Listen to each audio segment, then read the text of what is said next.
ایاز صاحب واقعی پھر جنوری کے آخری ہفتے میں ہو رہے ہیں الیکشن؟ مسئلہ اور ہے، جو ہماری فکر ہے وہ اور چیزوں کی وجہ سے ہے۔ تاریخ کیا، تاریخ جو آئینی ہے وہ تو ہم نے 90 روز کے اندر وہ توڑ دی، تو وہ تو اب بے معنی بحث ہوگی کہ 2 مہینے آگے ہے، 3 مہینے آگے، جتنا ہے۔ فکر تو اب شروع ہوئی ہے کہ بھائی الیکشن کی تاریخ تو انہوں نے مبہم جیسے بھی ہے، جنوری میں کرتے ہیں، فروری کے پہلے ہفتے میں کرتے ہیں، یہ الیکشن ہم نے مینیج کیسے کرنے ہیں؟ بات تو یہ ہے کس انداز سے کرنے ہیں، اور ہم نے کیا اس کا طریقہ کار اختیار کرنا ہے۔ ہماری جو ہمارے ساتھ لگی ہوئی تھی پارٹیاں، جو دم چھلا کے طور پہ، وہ تو ہیں ہی ہیں فیلڈ میں، لیکن ان کا کیا کریڈیبلٹی ہے، کیا ہے، اس سے ہمیں تشویش لاحق ہو رہی ہے کہ یہ پتہ نہیں کر سکیں گے پرفارم یا نہیں کر سکیں گے۔ اور پھر جو مسئلہ ہے وہ جو تیسری جماعت ہے، جسے کئی حلقوں میں فتنہ جماعت کہا جاتا ہے، مسئلہ تو یہ کہ اس کا کیا کرنا ہے۔ ہم نے اس کا کچھ علاج تو کیا ہے، لیکن الیکشن قوانین جو ابھی ہیں، وہ تو جو جیل میں بیٹھے ہیں وہ بھی کاغذات داخل کر سکتے ہیں۔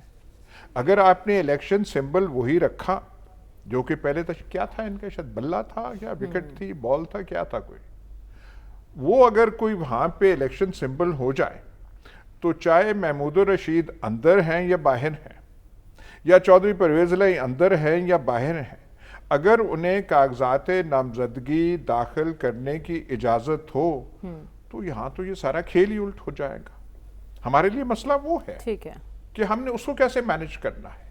ہمیں چاہیے مثبت نتائج، ہمیں یہ نہیں چاہیے کہ الیکشن کی وجہ سے ایک اور طوفان آئے، ایک اور ایسی صورتحال ہو۔ ہم سے ابھی معاملات مینیج نہیں ہو رہے، معیشت کا حال آپ دیکھ لیں، کشکول خالی ہے۔ وہ جو ہمارے جو ہونہار وزیر اعظم جو نگران صاحب ہیں، انہیں پتہ نہیں کس نے کہا کہ یو این میں جا کے اپنا تماشا بنائیں۔ مطلب چھوٹے چھوٹے مسائل ہم سے نہیں ہو رہے حل، وہاں پہ بیٹھ کے وہ عجیب وہ کر رہے ہیں، پریشان حال، بیچارگی ان کے چہرے سے ٹپک رہی ہے۔ اب وہ جیسے بھی ہے پاکستان کے وزیر اعظم ہیں، ان کا تماشا بنے تو اس کا مطلب ہمارا تماشا بن رہا ہے۔ ہماری پریشانیاں اور کم ہیں کہ آپ ہماری پریشانیوں میں اضافہ کر رہے ہیں۔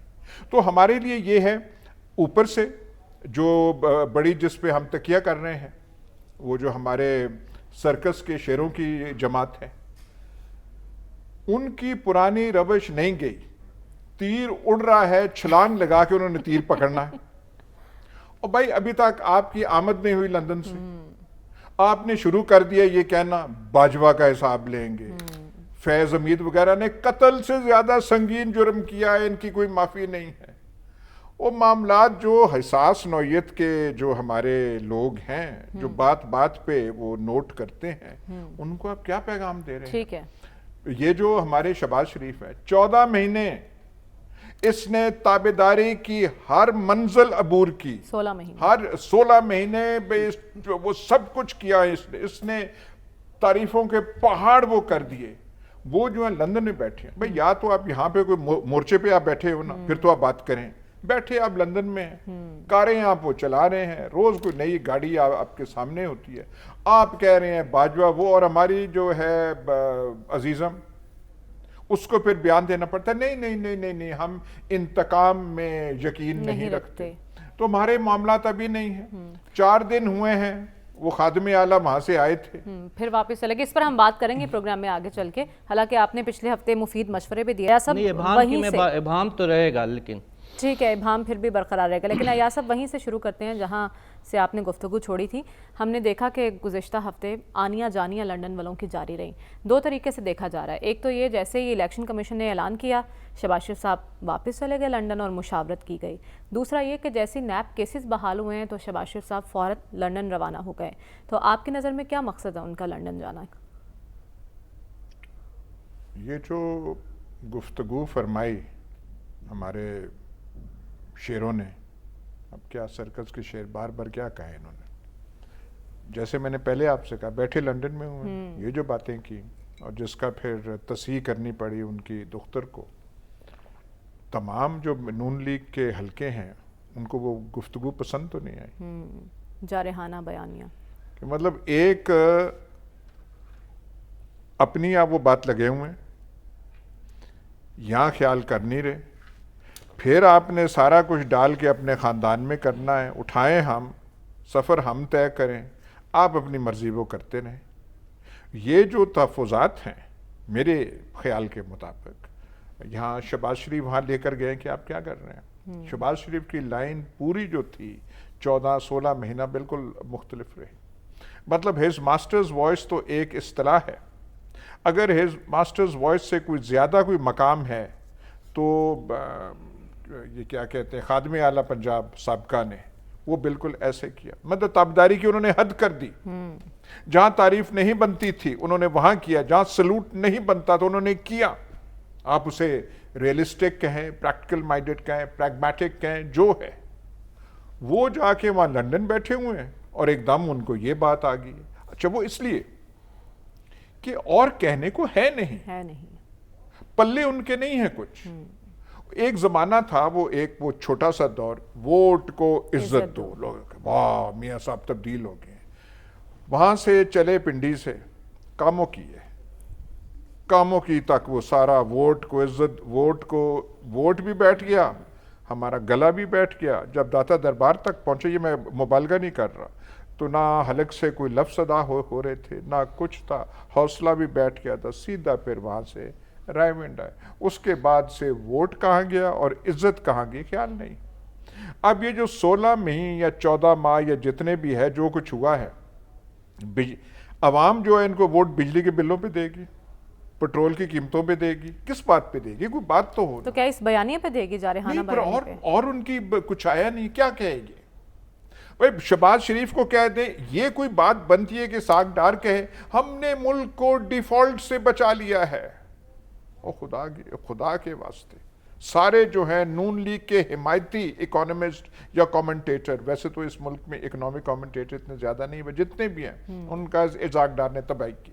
ٹھیک ہے, اپنا تو یہ کیا کہیں گے کیا؟ تو انہیں ایک دم وہ یاد آ گئی ہے, وہ جو ووٹ کو عزت دو, فلانا دو, وہ جو کہا تھا نا غلام اسحاق کو کہ لیڈر پھر بن گئے, میں ڈکٹیشن نہیں لوں گا, تو انہوں نے ایک دم وہ کر دیا.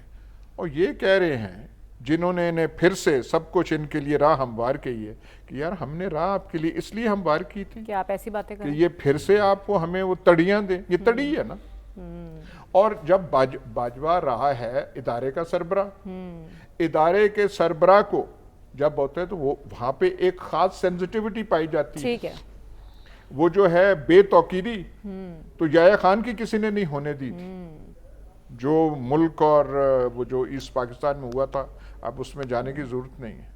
راحیل شریف وہ جو ہے پرویز مشرف کی نہیں ہونے دی گئی تھی. یہ جو ہیں اور جن کو جیسے میں نے اس دن کہا تھا چلا کے لے کر آگے آئے, ان کے لیے سب کچھ کیا ہے. ٹھیک ہے, انہوں نے اپنی جو ہے عوام کے ہاتھوں تنقید کے نشانہ بنے ہیں.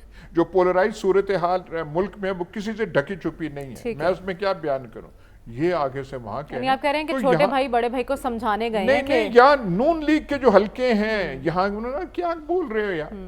اب ہمیں کوئی چانس ملی ہے کہ ان کے سہارے, ان کی بساطت سے ہم پھر سے وہ اقتدار میں آئیں گے, اور آپ نے شروع کر دیا.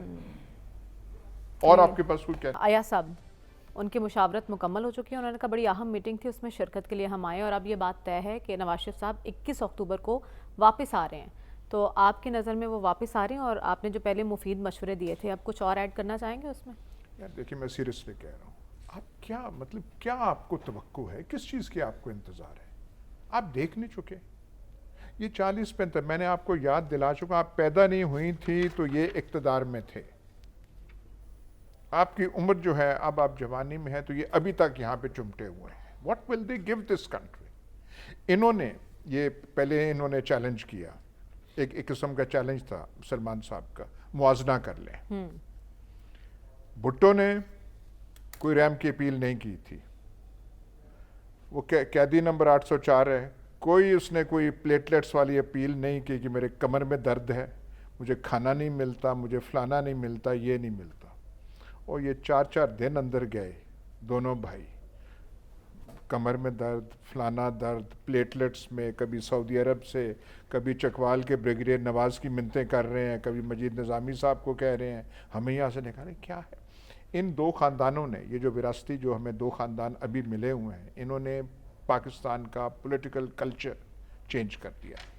بھٹو، اس سے پہلے کے حکمران، خان قیوم خان، دولتانہ، فلانے جو کچھ تھا ان کا اپنا مطلب جدی پشتی ان کے پاس تھا. انہوں نے یہ نہیں کیا ملیں یہاں لگاؤ وہاں لگاؤ، چوری ڈکیتی فلانا، وہ فلانے چپڑاسی کے اکاؤنٹ میں. یہ کبھی پاکستان کے پولیٹیکل کلچر میں نہیں تھا. ہم کہتے تھے جب ہم چھوٹے تھے نوجوان کہ ایوب خان کرپٹ ہے. یار کیا کرپٹ تھا؟ وہ گور ایوب نے ایک فیکٹری لگائی تھی اپنے فادر ان لا کے ساتھ، جنرل حبیب اللہ کے ساتھ، وہ گندھارا انڈسٹریز. ملک میں طوفان مچ گیا کہ کرپٹ ہے، یہ ہے وہ ہے. آج اگر آپ ایوب خان کے جو الزامات لگتے ہیں ان کے دو خاندانوں کے سامنے رکھیں تو ایوب خان سے زیادہ معصوم کوئی آپ کو نہ لگے. ٹھیک ہے. انہوں نے یہ تباہ اس ملک کو کر دیا ہے. انہوں نے ہمارے اداروں کے ساتھ جو کیا ہے، وہ جو کتابوں میں لکھا ہوا ہے، جس طریقے سے یہ BMW کی چابیاں دیا کرتے تھے، یہ راضی تب بھی ہوتے ہیں جب کوئی ان کے ہاتھوں سے کوئی لے پھر کہتے ہیں لیکن ہاں وہ تو اب یہ بھی دعویٰ ٹھیک ہے. کر رہے ہیں کہ نواز شریف صاحب آئیں گے تو ملک سنور جائے گا.